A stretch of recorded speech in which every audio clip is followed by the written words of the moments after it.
File 10. The pension from each family for the education and entertainment of a child, upon failure of due payment, is levied by the Emperor's officers. The nurseries for children of ordinary gentlemen, merchants, traders, and handicrafts are managed proportionably after the same manner. Only those designed for trades are put out to apprentices at 11 years old, whereas those of persons of quality continue in their exercises till 15, which answers to 21 with us. But the confinement is gradually lessened for the last 3 years. In the female nurseries, the young girls of quality are educated much like the males, only they are dressed by orderly servants of their own sex, but always in the presence of a professor or deputy, till they come to dress themselves, which is at 5 years old.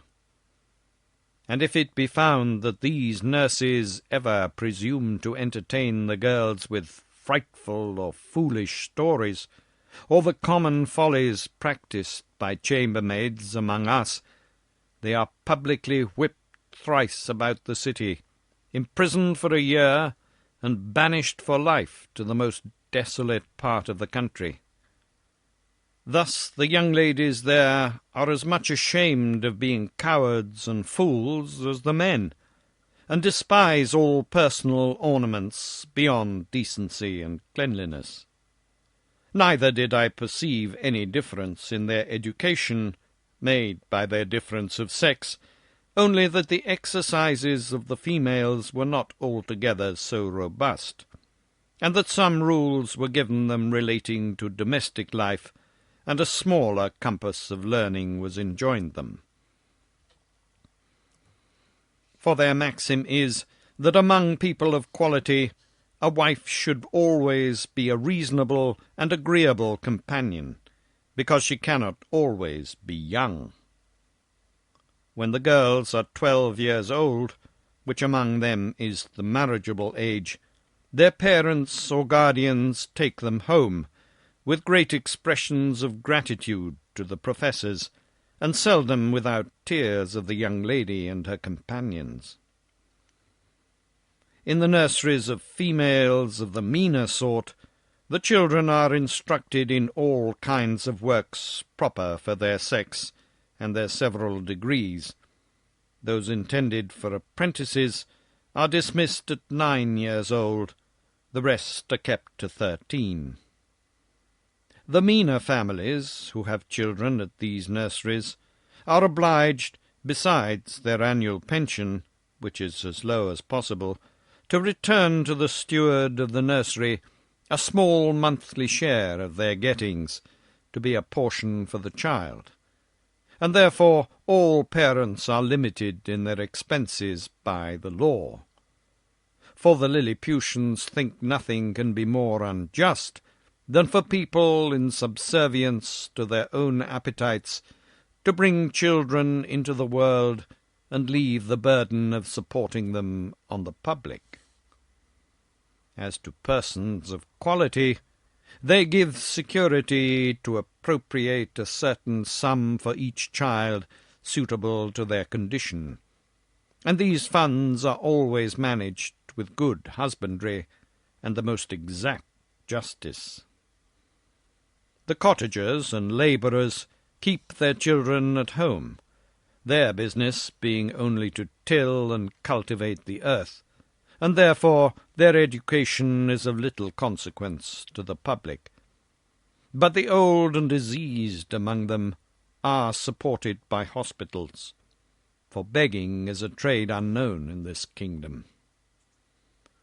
And here it may perhaps divert the curious reader to give some account of my domestics and my manner of living in this country during a residence of 9 months and 13 days. Having a head mechanically turned, and being likewise forced by necessity, I had made for myself a table and chair convenient enough, out of the largest trees in the royal park. 200 sempstresses were employed to make me shirts and linen for my bed and table, all of the strongest and coarsest kind they could get, which, however, they were forced to quilt together in several folds, for the thickest was some degrees finer than lawn. Their linen is usually 3 inches wide, and 3 foot make a piece. The sempstresses took my measure as I lay on the ground, one standing at my neck, and the other at my mid-leg, with a strong cord extended that each held by the end, while the third measured the length of the cord with a rule of 1 inch long. Then they measured my right thumb, and desired no more, for by a mathematical computation that twice round the thumb is once round the wrist, and so on to the neck and the waist, and by the help of my old shirt, which I displayed on the ground before them for a pattern, they fitted me exactly. 300 tailors were employed in the same manner to make me clothes, but they had another contrivance for taking my measure. I kneeled down, and they raised a ladder from the ground to my neck. Upon this ladder one of them mounted, and let fall a plumb-line from my collar to the floor, which just answered the length of my coat. But my waist and arms I measured myself. When my clothes were finished, which was done in my house, for the largest of theirs would not have been able to hold them, they looked like the patchwork made by the ladies in England, only that mine were all of a colour. I had 300 cooks to dress my victuals, in little convenient huts built about my house, where they and their families lived, and prepared me 2 dishes apiece. I took up 20 waiters in my hand, and placed them on the table. 100 more attended below on the ground, some with dishes of meat, and some with barrels of wine and other liquors slung on their shoulders, all of which the waiters above drew up as I wanted, in a very ingenious manner, by certain cords, as we draw the bucket up a well in Europe. A dish of their meat was a good mouthful, and a barrel of their liquor a reasonable draught. Their mutton yields to ours, but their beef is excellent. I have had a sirloin so large that I have been forced to make 3 bites of it, but this is rare. My servants were astonished to see me eat it, bones and all, as in our country we do the leg of a lark. Their geese and turkeys I usually ate at a mouthful, and I must confess they far exceed ours. Of their smaller fowl I could take up 20 or 30 at the end of my knife. One day His Imperial Majesty, being informed of my way of living, desired that himself and his royal consort, with the young princes of the blood of both sexes, might have the happiness, as he was pleased to call it, of dining with me. They came accordingly, and I placed them upon chairs of state on my table, just over against me, with their guards about them. Flimnap, the Lord High Treasurer, attended there likewise, with his white staff, and I observed he often looked on me with a sour countenance, which I would not seem to regard, but ate more than usual, in honour to my dear country, as well as to fill the court with admiration. I have some private reasons to believe that this visit from His Majesty gave Flimnap an opportunity of doing me ill offices to his master. That minister had always been my secret enemy, although he outwardly caressed me more than was usual to the moroseness of his nature. He represented to the Emperor the low condition of his treasury, that he was forced to take up money at great discount, that exchequer bills would not circulate under 9% below par, that, in short, I had cost his Majesty above 1.5 million of sprugs, their greatest gold coin, about the bigness of a spangle, and upon the whole that it would be advisable to the Emperor to take the first fair occasion of dismissing me. I am here obliged to vindicate the reputation of an excellent lady, who was an innocent sufferer upon my account. The treasurer took a fancy to be jealous of his wife, from the malice of some evil tongues, who informed him that her Grace had taken a violent affection for my person, and the court scandal ran for some time that she once came privately to my lodging. This I solemnly declare to be a most infamous falsehood, without any grounds, farther than that her Grace was pleased to treat me with all innocent marks of freedom and friendship. I own she came often to my house, but always publicly, never ever without 3 more in the coach, who were usually her sister and young daughter, and some particular acquaintance.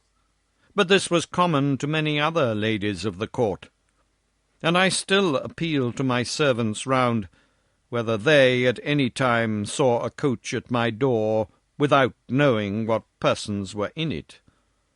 On those occasions, when a servant had given me notice, my custom was to go immediately to the door, and after paying my respects, to take up the coach and 2 horses very carefully in my hands, for if there were 6 horses, the postilion always unharnessed 4, and placed them on a table, where I had fixed a movable rim quite round of 5 inches high, to prevent accidents. And I have often had 4 coaches and horses at once on my table, full of company, while I sat in my chair, leaning my face towards them. And when I was engaged with one set, the coachman would gently drive the others round my table. I have passed many an afternoon very agreeably in these conversations.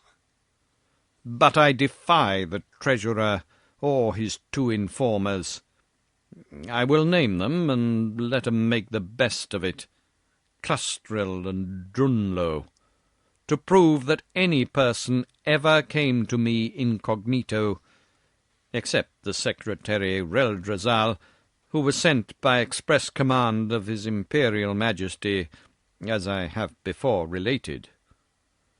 I should not have dwelt so long upon this particular, if it had not been a point wherein the reputation of a great lady is so nearly concerned, to say nothing of my own, though I then had the honour to be a nardac, which the treasurer himself is not. For all the world knows he is only a clunglum, a title inferior by 1 degree, as that of a marquis is to a duke in England, although I allow he preceded me in right of his post. These false informations, which I afterwards came to the knowledge of, by an accident not proper to mention, made Flimnap the treasurer show his lady for some time an ill countenance, and me a worse, and although he were at last undeceived and reconciled to her, yet I lost all credit with him, and found my interest decline very fast with the Emperor himself, who was indeed too much governed by that favour.